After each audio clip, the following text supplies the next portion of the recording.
Erythropoiesis.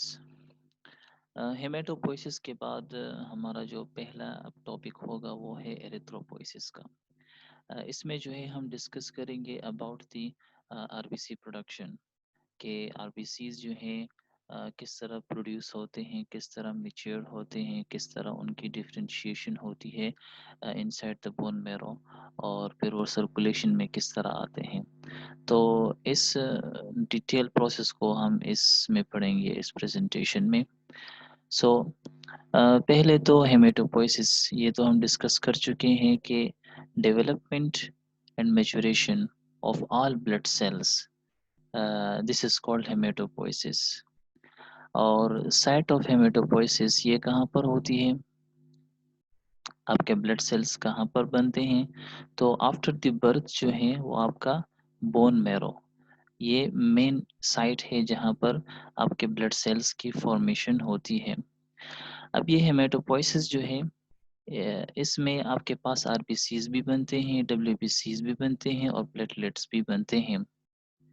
सो RBCs के formation को हम एरिथ्रोपोइसिस कहते हैं, डब्ल्यूबीसीज की फॉर्मेशन और मैच्योरेशन को हम कहते हैं ग्रेन्युलोपोइसिस, और प्लेटलेट के मैच्योरेशन और फॉर्मेशन को हम कहते हैं मेगाकैरियोपोइसिस।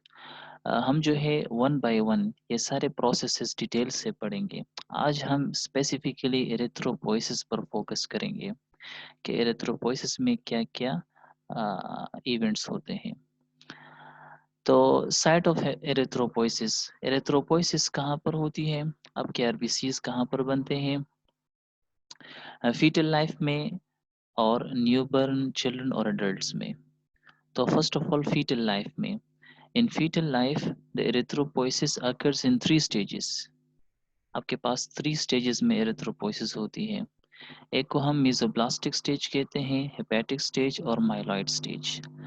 मेसोब्लास्टिक स्टेज में क्या होता है, during the first 2 months of intrauterine life the RBCs are produced from the yolk sac।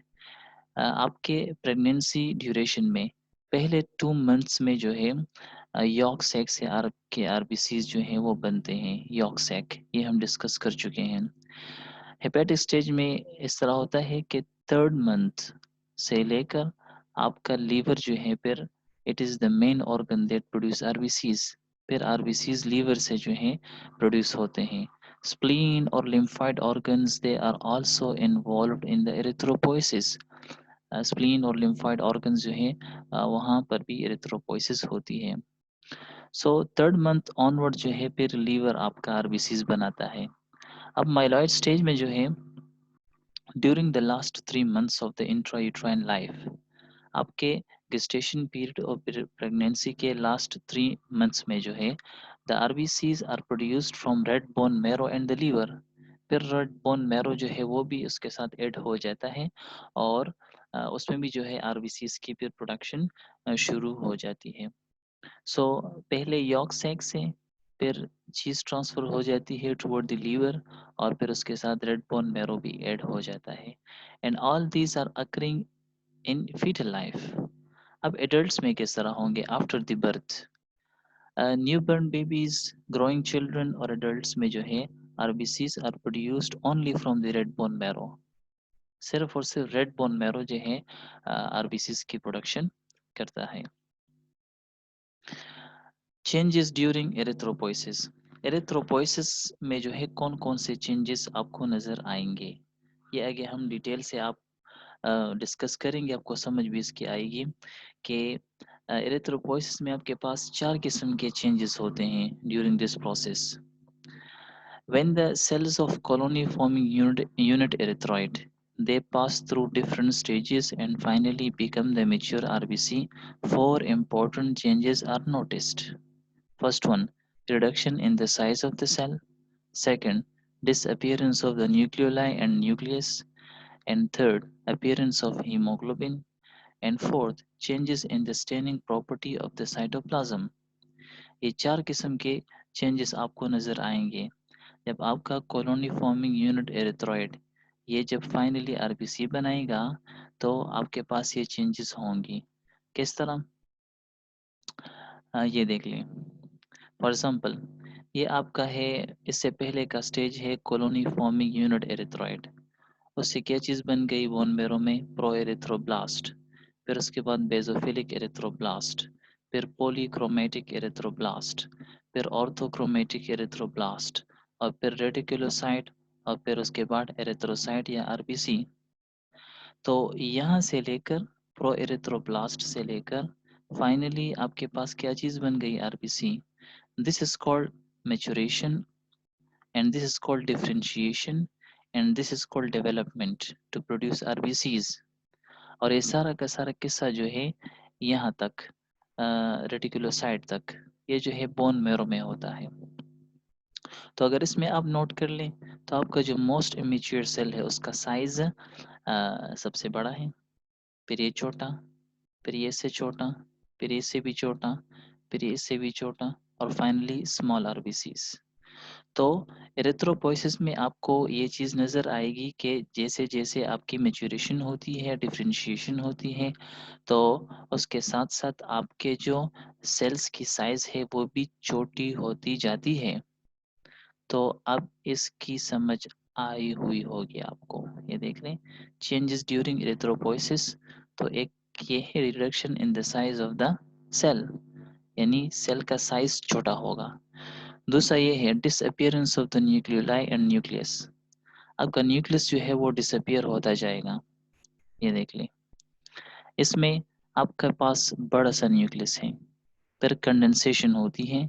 Condensation आप सब जानते हैं, कंडेंसेशन होती है और फिर उस न्यूक्लियस का जो साइज है वो छोटा, फिर यहाँ पर भी छोटा, और ये भी बहुत छोटा हो गया है, फिर यहाँ पर बहुत स्मॉल सा, और फिर ये रिमूव होके विदाउट न्यूक्लियस हो जाते हैं आरबीसीज।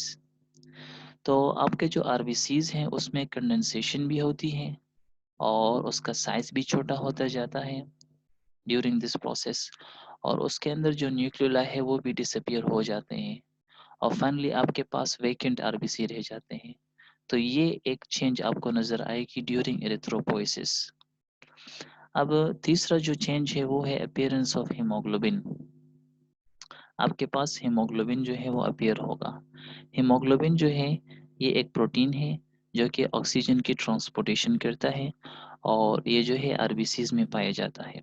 This is haemoglobin.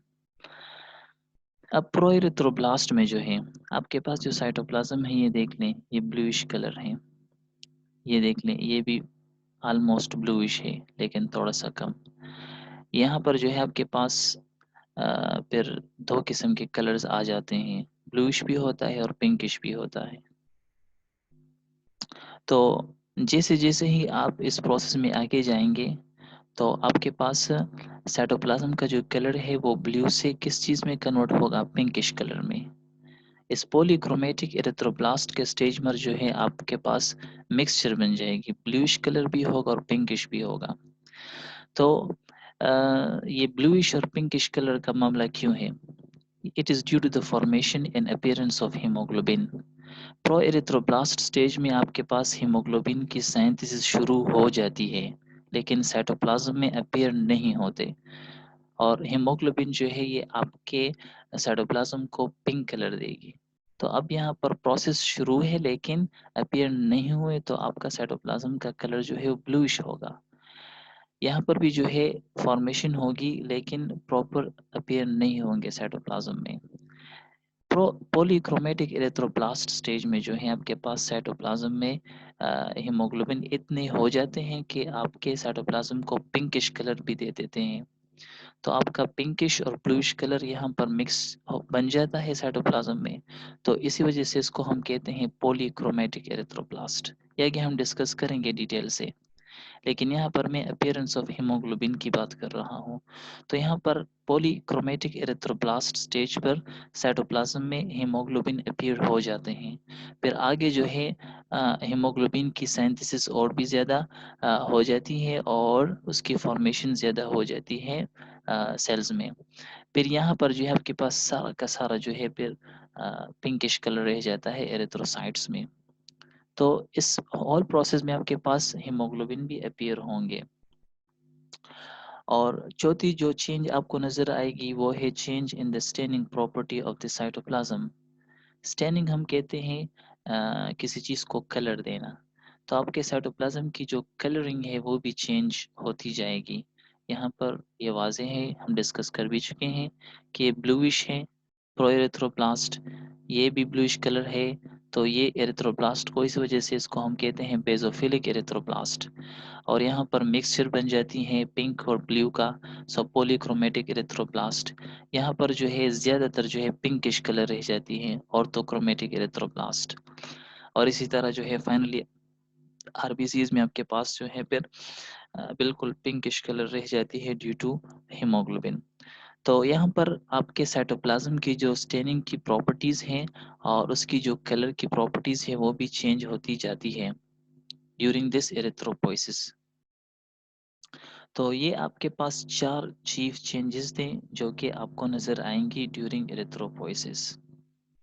अच्छा जी, अब स्टेजेस ऑफ एरिथ्रोपोइसिस। एरिथ्रोपोइसिस के कौन-कौन से स्टेजेस हैं? तो सबसे सबसे पहले जो है आपके पास कॉलोनी फॉर्मिंग यूनिट एरिथ्रॉइड होता है और उसके बाद प्रो एरिथ्रोब्लास्ट होता है, basophilic erythroblast, polychromatic erythroblast, orthochromatic erythroblast, reticulocytes और फिर आखिर में मैच्योर आरबीसीज। तो यहाँ से लेकर यहाँ तक जो है इस सारे प्रोसेस को हम कहते हैं एरिथ्रोपोइसिस। अब ये देख लें, ये नाम आपको याद होने चाहिए। प्रो एरिथ्रोब्लास्ट, बेसोफिलिक और पॉलीक्रोमेटिक और ऑर्थोक्रोमेटिक, ये तीनों जो हैं एरिथ्रोब्लास्ट हैं और उसके बाद रेटिकुलोसाइट है और एरिथ्रोसाइट है। तो प्रो एरिथ्रोब्लास्ट, फिर ये तीनों एरिथ्रोब्लास्ट लेकिन बेसोफिलिक, पॉलीक्रोमेटिक और ऑर्थोक्रोमेटिक, फिर रेटिकुलोसाइट और फिर एरिथ्रोसाइट्स या मैच्योर आरबीसीज। अब हर एक स्टेज को वन बाय वन थोड़ा सा डिस्कस कर लेते हैं। पहले हम प्रो एरिथ्रोब्लास्ट को डिस्कस कर लें। Pro erythroblast, it is the first cell which is derived from the colony forming unit erythroid। ये तो क्लियर बात है, ये पहला सेल है जो कि इससे प्रोड्यूस होता है। And this is the most immature cell in the series and is large in size. ये सबसे बड़ा भी होता है और सबसे इमेच्योर सेल है प्रो एरिथ्रोब्लास्ट। और इसका जो न्यूक्लियस है किस तरह है, इसका साइटोप्लाज्म किस तरह है, ये हर एक सेल में हम डिस्कस करेंगे। सो इसका न्यूक्लियस जो है, its nucleus is large and it occupies the cell almost completely. ये देख ले, ऑलमोस्ट कंप्लीटली सारा का सारा न्यूक्लियस इसमें प्रेजेंट है। द न्यूक्लियस हैज 2 और मोर न्यूक्लियोलाई। इसमें आपको ये देख लें, ये आपको 2-3 न्यूक्लियोलाई भी नजर आएंगे। इसका साइटोप्लाज्म किस तरह होता है? The cytoplasm is basophilic in nature. ये देख लें, बेसोफिलिक। बेसोफिलिक का मतलब है कि ये आपके पास ब्लूइश कलर होगा, आसान मतलब बेसोफिलिक। अब हीमोग्लोबिन साइंथेसिस का क्या किस्सा है? प्रो एरिथ्रोब्लास्टिक स्टेज में आपके पास साइटोप्लाज्म में आपके पास हीमोग्लोबिन की फॉर्मेशन शुरू हो जाती है। Pro erythroblast does not contain haemoglobin, however synthesis of hemoglobin starts in this stage, but the appearance of hemoglobin occurs only in the polychromatic erythroblast। यहाँ पर जो है प्रो एरिथ्रोब्लास्ट में हेमोग्लोबिन नहीं होते साइटोप्लाज्म में, लेकिन इनकी फॉर्मेशन शुरू हो जाती है और फिर 2-3 स्टेजेस बाद पॉलीक्रोमेटिक एरिथ्रोब्लास्ट के स्टेज पर आपके पास फिर फाइनली हीमोग्लोबिन अपीयर हो जाता है साइटोप्लाज्म में। So this all about pro erythroblast. Next stage जो है वो बेसोफिलिक एरिथ्रोब्लास्ट का है। अब एरिथ्रोब्लास्ट शुरू हो जाएंगे, पहले बेसोफिलिक को डिस्कस करेंगे, फिर पॉलीक्रोमेटिक और फिर ऑर्थोक्रोमेटिक को। अब यहाँ पर देख लें, this is little smaller than the pro erythroblast. ये छोटा होता है as compare to previous one. इसका जो न्यूक्लियस है, in the nucleus the nucleoli disappear. इसमें न्यूक्लियोलाइट डिसअपियर हो जाते हैं न्यूक्लियस में। Condensation of chromatin network occurs, और न्यूक्लियस के अंदर जो क्रोमेटिन नेटवर्क है वो और भी कंडेंस्ड हो जाता है। कंडेंसेशन हम उस प्रोसेस को कहते हैं जिसमें आपके पास एक चीज़ जो है वो जम जाए, एक चीज़ जो है उसकी फर्दर यू कैन से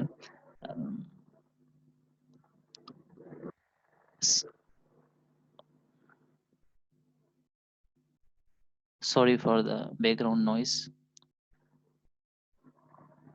अच्छा जी, कंडेंसेशन में जो है आपके पास जो डीएनए है और क्रोमेटिन नेटवर्क है, वो श्रिंक होता जाता है। This is called condensation. So condensation of chromatin network occurs. Cytoplasm जो है, the cytoplasm is basophilic in nature. आपका जो साइटोप्लाज्म है ये क्या है, ये अब भी बेसोफिलिक है। बेसोफिलिक जो है ये हम स्टेन के बेस पर कहते हैं। जब कोई चीज़ आपके पास बेसिक स्टेन लेती है तो उसको हम कहते हैं बेसोफिलिक, और उसके रिजल्ट में आपके पास ब्लूइश कलर प्रोड्यूस होता है। सो साइटोप्लाज्म जो है बेसोफिलिक है, बेसिक स्टेन लेता है और ब्लूइश कलर भी है। So this is called basophilic erythroblast. अब पॉलीक्रोमेटिक एरिथ्रोब्लास्ट क्या है? This cell is smaller than the basophilic erythroblast. Clear? Nucleus इसका, the nucleus is still present. Nucleus अब भी है, रिमूव नहीं हुआ, but the chromatin network show further condensation. इसमें और भी कंडेंसेशन हो जाती है और आपका जो न्यूक्लियस है वो और भी छोटा हो जाता है। लेकिन यहाँ पर एक इम्पोर्टेंट इवेंट होता है, appearance of haemoglobin. The haemoglobin starts appearing at this stage. And ये एमसीक्यूज के लिए भी इम्पोर्टेंट है, क्योंकि आपसे एमसीक्यूज में पूछा जाएगा कि हीमोग्लोबिन कौन से स्टेज में अपीयर होते हैं साइटोप्लाज्म में। तो आपने पॉलीक्रोमेटिक एरिथ्रोब्लास्ट को क्लिक करना है। अब जो साइटोप्लाज्म है ये तो ऑलरेडी प्रीवियस स्टेज में बेसोफिलिक था, in the case of basophilic erythroblast. Now because of the presence of the haemoglobin it also stains pink. तो अब ये पिंक भी हो जाएगा उसकी वजह से। So that is why it is called polychromatic erythroblast. Poly का मतलब है मैनी और क्रोमा का मतलब है कलर। आपका साइटोप्लाज्म दो किस्म के कलर्स लेगा, एक ब्लूइश और एक पिंक। सो पॉलीक्रोमेटिक एरिथ्रोब्लास्ट। नेक्स्ट से जो है वो है ऑर्थोक्रोमेटिक एरिथ्रोब्लास्ट। पहले साइज इसका देख लें, it becomes further smaller than the polychromatic erythroblast. Clear? इसका जो न्यूक्लियस है it becomes very small with very much condensed chromatin network and it is known as ink spot nucleus. इसका जो न्यूक्लियस है इसको हम कहते हैं इंक स्पॉट न्यूक्लियस। इस तरह लग रहा है कि कोई इंक का स्पॉट है यहाँ पर, और उसमें जो क्रोमेटिन नेटवर्क है ये फर्दर कंडेंस्ड हो चुका होता है, जिसकी वजह से इसका साइज भी छोटा हो जाता है।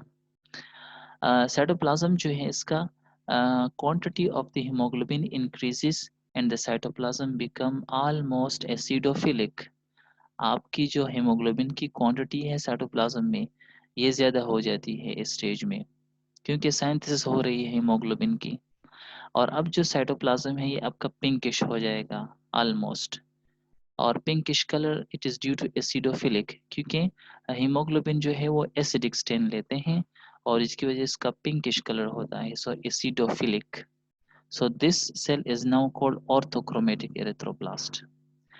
अब इम्पोर्टेंट नोट ये है कि इसके बाद हमारे पास जो स्टेज है ऑर्थोक्रोमेटिक एरिथ्रोब्लास्ट के बाद वो है रेटिकुलोसाइट। सो रेटिकुलोसाइट स्टेज में इंटर होने से पहले एक इम्पोर्टेंट इवेंट होता है और उस इवेंट को हम कहते हैं पिक्नोसिस। पिक्नोसिस में ये होता है कि आपका जो न्यूक्लियस है वो रिमूव हो जाता है from the cell. So just before entering into the next stage the nucleus disintegrates and disappear. आपका न्यूक्लियस डिसइंटीग्रेट हो जाता है उसकी, और वो डिसअपियर हो जाता है, वो रिमूव हो जाता है from the cell. And this process by which nucleus disappears is called pyknosis. So orthochromatic erythroblast के बाद जो रेटिकुलोसाइट है इसके दरमियान ये पिक्नोसिस का प्रोसेस होता है, जिसमें आपका जो न्यूक्लियस है वो रिमूव हो जाता है, डिसअपियर हो जाता है फ्रॉम द सेल। तो आपके पास ये सेल्स बन जाते हैं रेटिकुलोसाइट्स। अब ये देख लें, इन सारे सेल्स में आपको न्यूक्लियस नजर नहीं आएगा, लेकिन जो ब्लूइश ग्रेन्यूल्स हैं ये आपको नजर आएंगे। सो रेटिकुलोसाइट्स जो है ये ऐसे सेल्स हैं जिसमें आपके पास न्यूक्लियस नहीं होता। Reticulocytes is otherwise known as immature RBC. ये आपके पास इमेच्योर आरबीसीज भी हैं, and these are the young red cells which is released from the bone marrow into the bloodstream. ये वही सेल्स हैं जो कि बोन मैरो से इंटर होकर सर्कुलेशन में आते हैं। ये वो सेल्स हैं रेटिकुलोसाइट्स, लेकिन ये मैच्योर नहीं है, ये इमैच्योर आरबीसीज हैं। And it is slightly larger than the mature RBC, ये थोड़े से साइज में बड़े होते हैं as compare to mature RBC. अब इनका जो स्ट्रक्चर है इसको थोड़ा सा डिफाइन कर लेते हैं कि रेटिकुलोसाइट्स में क्या होता है। Reticulocytes contain remnants of RNA and ribosomes but no nucleus. इसमें आपके पास न्यूक्लियस नहीं होता, इसका साइज़ आरबीसी से थोड़ा-सा ज़्यादा होता है, बड़ा होता है, लेकिन इसमें आपके पास आरएनए के जो रेमनेंट्स हैं, वो पड़े हुए होते हैं। रेमनेंट्स हम कहते हैं बची हुई चीज़, यानी हम खाना खा लें और आखिर में जो चीज़ बच जाती है, for example this is called remnants of our food on the table. So RNA के जो रेमनेंट्स हैं, वो इसमें रह जाते हैं और राइबोसोम्स भी इसमें होते हैं। सो इन आरएनए की वजह से जो है आपका जो ये ग्रेन्यूल्स हैं ये आपको नज़र आएंगे, blue granules. After staining the RNA appears as blue precipitating granules of the filaments within the red. जब आप इसकी स्टेनिंग करते हैं रेटिकुलोसाइट्स की, तो ये जो बचा हुआ आरएनए है इसमें, ये उसमें स्टेन ले लेता है और ये ब्लू ग्रेन्यूल्स और फिलामेंट्स आपको नज़र आएंगे इनसाइड द रेटिकुलोसाइट्स। अब डायबिडेसिस जो है, ये रेटिकुलोसाइट्स जो हैं ये बोन मैरो से इस प्रोसेस के थ्रू निकलते हैं, डायबिडेसिस, ये पैथोलॉजी में आप पढ़ेंगे। The process by which the cells enter into the blood capillaries और circulation through the capillary membrane from the site of production is called diapedesis. यानी बोन मैरो में रेटिकुलोसाइट्स प्रोड्यूस हो जाते हैं और फिर उसके बाद बोन मैरो से ये एंटर होते हैं सर्कुलेशन में by passing through capillary membrane, and this process is called diabetesis. So the reticulocytes now enter into the circulation by this process. So diabetesis के through ये circulation में आ जाएंगे, and these are the young fresh RBCs, लेकिन ये immature RBCs होते हैं। अब next stage जो है मेच्योर आरबीसीज का है, ये देख लें आपके मेच्योर आरबीसी हैं। रेटिकुलर नेटवर्क डिसअपियर, उसके जो फिलामेंट्स हैं वो ख़त्म हो जाते हैं, वो भी डिसअपियर हो जाते हैं, and the cell become mature RBC and attain the biconcave shape. ये मैच्योर बन जाता है और इसका बायोकनकेव शेप होता है। बायोकनकेव शेप जो है ये आप नेट में इमेजेस में देख लें कि इसमें दो कनकेव्स बनते हैं कैंडी की तरह। सो बाइकनकेव शेप होता है और जो आपके फिलामेंट्स हैं वो अब गायब हो जाते हैं, उसको हम कहते हैं reticular network. The cell decreases in size to 7.2 microns diameter. आपका जो फाइनल डायमीटर बनता है वो है 7.2 माइक्रोन। आरबीसीज जो है, the mature RBCs is with haemoglobin but without nucleus. इसमें आपके पास हीमोग्लोबिन होता है लेकिन न्यूक्लियस नहीं होता, वो रिमूव हो चुका होता है at the stage of the orthochromatic erythroblast, and this is called pyknosis, वो हम डिस्कस कर चुके हैं। इम्पोर्टेंट नोट क्या है, प्रो एरिथ्रोब्लास्ट से लेकर फाइनल आरबीसी के बनने में कितना टाइम लगता है? 7 डेज। लेकिन रेटिकुलोसाइट स्टेज तक जो है वो 5 डेज लगते हैं। तो इसका मतलब है कि प्रो एरिथ्रोब्लास्ट से लेकर रेटिकुलोसाइट तक ये 5 डेज लेंगे, फिर रेटिकुलोसाइट्स सर्कुलेशन में आएंगे और फिर उनसे मैच्योर आरबीसी बनने में कितने दिन लगेंगे? 2 more days. So total 5 plus 2 become 7 days. So it requires 7 days for the development and maturation of RBC from the proerythroblast. लेकिन it requires only 5 days up to the stage of the reticulocytes. So proerythroblast से reticulocyte ये 5 days लेगा और ये process कहाँ पर हो रहा है? ये बोन मैरो में। Reticulocytes take 2 more days to become the mature RBC. फिर रेटिकुलोसाइट सर्कुलेशन में आएंगे और सर्कुलेशन में ये 2 मोर और दिन लेंगे to become mature RBCs. So total आपके पास 7 डेज। Thank you.